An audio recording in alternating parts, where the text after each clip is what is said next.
కేంద్ర ప్రభుత్వం తీసుకొచ్చిన 4 లేబర్ కోడ్లను వెంటనే వెనక్కి తీసుకోవాలని ఐఎఫ్టీయూ నాయకులు డిమాండ్ చేశారు. సోమవారం కలెక్టరేట్ కార్యాలయంలో అదనపు కలెక్టర్ను కార్మికులతో కలిసి వినతి పత్రం అందించారు.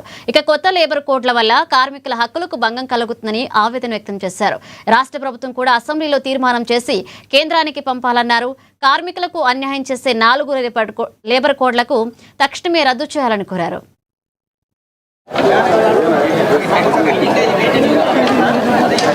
కేంద్ర ప్రభుత్వం దొడ్డిదారిన తీసుకొచ్చినటువంటి 4 లేబర్ కోడ్లను రద్దు చేయాలని చెప్పేసి కార్మిక సంఘాలు అనేక సంవత్సరాలుగా ఈ దేశంలో ఆందోళన కార్యక్రమాలు నిర్వహిస్తూ ఉన్నాయి.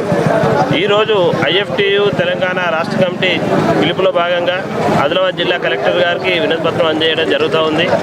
ఈ 29 కార్మిక చట్టాలను రద్దు చేసి 4 లేబర్ కోడ్లను తీసుకొచ్చి కార్మికులకు ఉన్నటువంటి కనీస హక్కుల్ని కాలరాస్తూ ఉంది ప్రభుత్వం. తెలంగాణ రాష్ట్ర ప్రభుత్వం కూడా ఈరోజు ఆ 4 లేబర్ కోడ్లను అమలు చేయడం కోసం అనేక రకాల ప్రిపేర్ అవుతూ ఉన్నది. వాటి అన్నిటి నుంచి వెనక్కిపోవాలి. రాష్ట్ర ప్రభుత్వం కూడా కేంద్ర ప్రభుత్వం మీద ఒత్తిడి తీసుకొచ్చి వీటిని అమలుని నిలిపేయాలని చెప్పేసి తెలంగాణ ఐఎఫ్టీయూ రాష్ట్ర కమిటీగా ఈరోజు రాష్ట్ర వ్యాప్తంగా డిమాండ్ చేస్తూ ఉన్నాం. ఆదిలాబాద్ జిల్లాలో కూడా కలెక్టర్ గారికి మేము వినతి పత్రం అందజేయడం జరిగింది. అదేవిధంగా తెలంగాణ రాష్ట్ర వ్యాప్తంగా ఉన్నటువంటి social welfare department post matric హాస్టల్లో పనిచేస్తున్నటువంటి వర్కర్లకు గత 13 నెలల కాలంగా వేతనాలు లేకుండా అనేక ఇబ్బందులు పడుతూ ఉన్నారు. ఈరోజు దాదాపు నెల రోజులు కావస్తూ ఉంది. ఇప్పటికి కూడా వేతనాలు లేవు. ఈరోజు ప్రభుత్వ ఉద్యోగులకు 1వ తారీఖు బదులు 10వ తారీఖు వస్తేనే అల్లల్లాడిపోయినటువంటి పరిస్థితి మనం చూస్తున్నాం.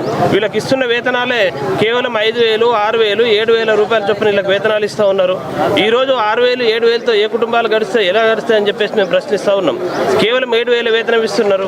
స్వీపర్లకు 3,000 ఇస్తూ ఉన్నారు. వాచ్మెన్లకు 6,000 ఇస్తూ ఉన్నారు.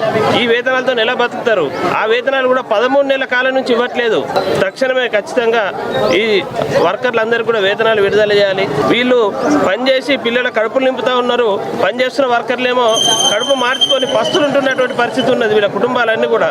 కాబట్టి ఎస్సీ పిల్లలకు, దళిత పిల్లలకు ఈరోజు భోజనం పెడుతున్నటువంటి, కడుపు నింపుతున్నటువంటి వర్కర్లందరినీ కూడా